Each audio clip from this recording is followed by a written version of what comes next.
So guys, mayroong hapon sa taranday guys, no? Nanay ni Midi sa balay sa akong lula guys, para mama sa akong lula guys. So makita niyo na guys, nanay guys, so medyo puti-puti na yung bug guys, so tigulang na gyud. So ako guys, hapon ako sa tuod ani guys. So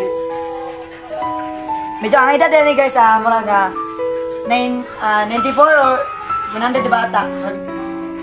So guys, nasaksihan na to guys, atong lula 98 dali sa katuig dali sa kalibutan guys. So ipagpalagid sa Ginoong lamanan guys. So pasama siya guys, naabot pa siya nganing edad guys. So ang uban, awat na kita ang uban guys. So apan abtan og kuan guys, apan abtan og 40 ka tuig guys. So wala na.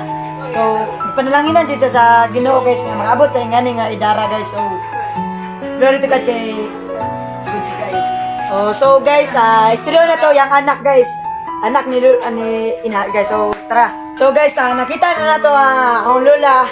So guys, so mo po ni yung anak guys. So matiguran na sila guys. So para sila mo na yung anak guys. Anak sa akong lola. So kung tanaw niyo yung lola, kung yung mama, yung mama nakita na saksiyan na to ganyan guys. So karon makita na to yung anak. So mo na yung anak guys. Pila na yung tuwig lang. 77 na sa katuig guys. So salamat sa Ginoong Jesucristo guys.